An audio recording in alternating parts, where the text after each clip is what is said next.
फिजा को इस घर के हालात देख के काफी ज्यादा अंदाजा हो गया है कि उसकी कोई भी बात यहाँ पे नहीं चलने वाली। मतलब ये है कि जैसे ही वो कोई भी बात करने की कोशिश करती है, रजा अपनी माँ की साइड लेता है और उसको साफ साफ कह देता है कि जो कुछ मेरी माँ इस घर में कहेगी वही होगा। तो बेहतर यही है कि कोई भी ऐसे ख्वाब ना सजाए जाएं जिसकी वजह से तुम्हें बात को पछताना पड़े।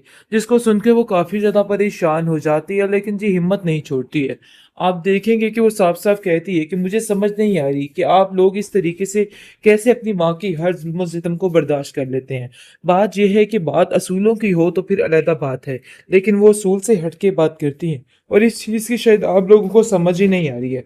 मैं आप लोगों को सिर्फ इतना बताने की कोशिश कर रही हूँ कि वो सिंसियर नहीं है मेरे बारे में और कभी भी नहीं हो सकती है। अगर मुझे पता होता कि वो मेरे बारे में सिंसियर है तो मैं कभी भी उनके साथ इस तरह की कोई भी बात, कोई भी हरकत ना करती। लेकिन मुझे इस चीज का अंदाजा हो गया है कि वो जो कुछ करती हैं अपनी जिद और अना की खातिर ही करती हैं। इसलिए ऐसे लोगों के बात मानना तो मेरे लिए बहुत ज्यादा मुश्किल है। और ये बात जितनी जल्दी हो सके आप भी समझ लें, क्योंकि वो तो इस बात को समझ गई है। आप देखेंगे कि इतनी परेशान हो चुकी है फिजा, अपनी बहन को कहती है कि अच्छा ही हुआ कि तुम्हारा रिश्ता इस घर में नहीं हुआ। मैं कभी भी ये नहीं चाहती थी कि जो तकलीफें मैं देख रही हूँ आप लोग भी वही तकलीफें देखो। लेकिन जी आप देखेंगे कि वो तो इस बात को समझ ही नहीं पा रही है कि उसकी बहन का दिल आखिर किस तरफ जा रहा है और वो कितना प्यार करती है इससे और क्या सीन है और क्या नहीं। वो तो सिर्फ यही सोच रही है कि इसकी जान छूट गई। लेकिन जी बहुत जल्द आप देखेंगे कि इस बात की तसल्ली दे देगी वो फोन करके अपनी, यानी कि आयजा को, और कहेगी कि अपने दिल से ये सारे वहमो गुमान निकाल दो। मैं कभी भी तुम्हें इस घर की बहू नहीं बनने दूंगी। अगर तुम्हारे दिल में अगर ऐसा कोई ख्याल है तो उसको निकाल दो तो ही बेहतर है, क्योंकि मुझे लगता है कि अब तुम्हें ये बताने का वक्त आ गया है कि तुम्हारी इस घर में कोई औकात नहीं और ना ही मैं तुम्हारी कोई औकात इस घर में बनने ऐसा दूंगी। करने का। तो बेहतर यही है कि मेरे साथ कोई फजूल बात मत करे और ना ही मैं आप लोगों की इन बातों को बर्दाश्त करूंगी। मुझे समझ नहीं आ रही कि आखिर आप लोग चाहते क्या हैं और क्यों हाथ धो के मेरे पीछे पड़ गए हैं। अभी तो वो ये बात जानती ही नहीं कि ये सब कुछ जो कुछ उसके बाप के साथ हुआ है ना, वो सब कुछ उसकी सास की कारस्तानी थी। क्योंकि जब वो जान गई तो फिर वो इसका बुरा हश्र कर देगी। लेकिन जी आप फिलहाल देखेंगे कि वो उसको समझाती है रजा को कि रजा देखो, अपनी आंखों को खोलने की कोशिश करो। तुम्हें ऐसा क्यों लग रहा है कि जैसे सिर्फ और सिर्फ तुम्हें तुम्हारी माँ की ही बात सुननी है? तुम्हें मेरे बारे में भी कुछ सोचना होगा, कुछ समझना होगा, वरना ये चीजें बहुत मुश्किल हो जाएंगी। ये गुजारा करना बहुत ज्यादा मुश्किल है। जिसको सुनकर वो कहता है कि मैं तो तुम्हें पहले ही कह रहा था कि इन बातों को तुम्हें जरा समझना होगा और बड़े एहतियात से सब कुछ करना होगा। लेकिन मुझे नहीं लगता है कि तुम इन चीजों को समझ पाओगी।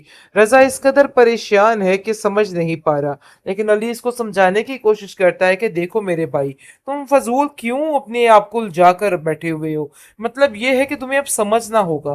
देखो मैंने तो अपनी जिंदगी में जो चाहा है ना, मैं उसको हासिल करके ही रहूंगा और मुझे इस चीज में कोई भी यार नहीं और ना ही मैं इस चीज को कुछ बुरा समझ रहा हूँ। बहरहाल, आप जो कर रही हैं ना, वो मुझे आप जो कर रहे हैं ना मुझे बिल्कुल भी समझ नहीं आ रही। और बहुत जल्द आयजा इस घर में आपकी भाभी बन के आ जाएगी। चाहे ये बात मेरी माँ को पसंद है या नहीं है, मुझे इन सब चीजों से कोई फर्क नहीं पड़ता है। और जितनी जल्दी हो सके आप भी माँ के दिमाग में ये बात बिठा दें, क्योंकि मुझे लगता है कि ये बात उनके दिमाग में बिठानी बहुत ज्यादा जरूरी है। इसलिए बेहतर यही है कि जो कुछ भी है बाप को सोच समझ के करना है। लेकिन जिसकी माँ तो उसका रिश्ता कहीं और ही तय कर बैठी है, क्योंकि वो जानती है कि अली का रुझान किस तरफ जा रहा है, जिसकी वजह से वो उसको साफ साफ मना कर देती है और किसी और रिश्ते का कह देती है। मीर नुमान अपनी बीवी से कहता है कि आखिर तुम्हें समझ क्यों नहीं आ रही है कि ये सारा किया धरा तुम्हारा ही है और तुम बार बार अपने बेटों की जिंदगियों में दाखिल होने की क्यों कोशिश करती हो? अरे भाई, बार बार जलील होने का क्या फायदा? तुम्हें फिजा कितनी दफा समझा चुकी है कि वो इस घर में अपनी मर्जी के साथ रहेगी, लेकिन शायद तुम्हें इन सब चीजों की समझ ही नहीं आ रही है। मैं तुम्हें सिर्फ इतना बताने की कोशिश कर रहा हूँ कि देखो, अभी भी वक्त है, सुधर जाओ। ये सारी चीजों को छोड़ दो वरना तुम्हारे लिए बहुत ज्यादा मुश्किल हो जाएगी। मैं नहीं चाहता हूं कि तुम्हारी जिंदगी में कोई भी मुश्किलात आए। तो बेहतर यही है कि तुम इन बातों को समझने की कोशिश करो। लेकिन जी आप देखेंगे कि फिजा को जैसे ही उसकी सास कहती है कि तुम ये जो कर रही हो ना तमाशे, ये बिल्कुल काबिल कबूल नहीं है इस घर में, ये बात तुम अपने जहन में बिठा के रखना। रजा मेरी मर्जी के खिलाफ कुछ भी नहीं कर सकता, तो तुम भी ये बात अपने जहन में अच्छे तरीके से बिठा के रख लो। आगे से रजा आप देखेंगे कि अपनी माँ को कहता है कि एक चाय पीने की ही तो बात हुई है, इसके अलावा और कुछ भी नहीं। आप इतनी छोटी-छोटी बातों को इतना बड़ा क्यों बना रही हैं? मुझे तो इस चीज़ की समझ नहीं आ रही। मुझे तो ऐसा लग रहा है कि जैसे मैं तो एक अजीब ही किस्म का मुसाफिर हूँ, जो कि 2 कश्तियों पे सवार हूँ। ना मैं इधर का हूँ, ना मैं उधर का हूँ। आगे से आप देखेंगे कि फ़िज़ा को इतना ज़लील करती है उसकी सास। फ़िज़ा कहती है कि आखिर मेरा क्या कसूर था जो मेरे साथ ये सब कुछ हो रहा है? जिस पर वो कहता है कि तुम्हें परेशान होने की ज़रूरत नहीं है। देखो जो कुछ भी है हमें मामा की बात माननी होगी। और ये बातें जो तुम कर रही हो ना उनके साथ पंगाबाजी लेने की, तो ये भाई बिल्कुल ठीक नहीं है। मैं तुम्हें इस चीज़ की कभी इजाज़त नहीं दूँगा। जिस पर वो कहती है कि मैं सिर्फ़ और सिर्फ़ अपने हक़ की बात कर रही हूँ। इसके अलावा मेरा और कोई मकसद नहीं है। तो बेहतर यही है कि मुझे हर बार इस तरीके से सबके सामने ज़लील ना किया जाए, क्योंकि इसी में सबकी भलाई है। मैं नहीं चाहती हूँ कि जो कुछ भी हो, क्योंकि अभी मैं मेंटली बहुत ज़्यादा डिस्टर्ब हूँ और मेरा बिल्कुल दिल नहीं किसी के साथ कोई भी बहसो-मुबासा करने का। तो बेहतर यही है कि मेरे साथ कोई फ़ज़ूल बात मत करे और ना ही मैं आप लोगों की इन बातों को बर्दाश्त करूँगी। मुझे समझ नहीं आ रही कि आखिर आप लोग चाहते क्या हैं और क्यों हाथ धो के मेरे पीछे पड़ गए हैं। अभी तो वो ये बात जानती ही नहीं कि ये सब कुछ जो कुछ उसके बाप के साथ हुआ है ना, वो सब कुछ उसकी सास की कारस्तानी थी। क्योंकि जब वो जान गई तो फिर वो इसका बुरा हश्र कर देगी।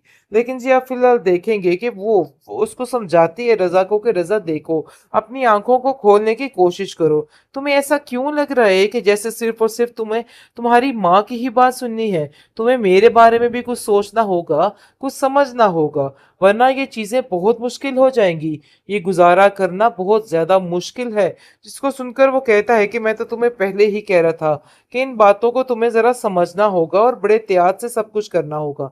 लेकिन मुझे नहीं लगता है कि तुम इन चीज़ों को समझ पाओगी। रज़ा इस कदर परेशान है कि समझ नहीं पा रहा। लेकिन अली इसको समझाने की कोशिश करता है कि देखो मेरे भाई, तुम फ़ज़ूल क्यों अपने आप को उलझा कर बैठे हुए हो? मतलब ये है कि तुम्हें अब समझना होगा। देखो मैंने तो अपनी ज़िंदगी में जो चाहा है ना, मैं उसको हासिल करके ही रहूँगा और मुझे इस चीज़ में कोई भी यार नहीं और ना ही मैं इस चीज़ को कुछ बुरा समझ रहा हूँ। बहरहाल, आप जो कर रही हैं ना, वो मुझे आप जो कर रहे हैं ना, मुझे बिल्कुल भी समझ नहीं आ रही और बहुत जल्द आइज़ा इस घर में आपकी भाभी बन के आ जाएगी। चाहे ये बात मेरी माँ को पसंद है या नहीं है, मुझे इन सब चीज़ों से कोई फ़र्क नहीं पड़ता है और जितनी जल्दी हो सके, आप भी माँ के दिमाग में ये बात बिठा दें, क्योंकि मुझे लगता है कि ये बात उनके दिमाग में बिठानी बहुत ज़्यादा ज़रूरी है। इसलिए बेहतर यही है कि जो कुछ भी है, बाप को सोच समझ के करना है। लेकिन जिसकी माँ तो उसका रिश्ता कहीं और ही तय कर बैठी है, क्योंकि वो जानती है कि अली का रुझान किस तरफ जा रहा है, जिसकी वजह से वो उसको साफ-साफ मना कर देती है और किसी और रिश्ते का कह देती है।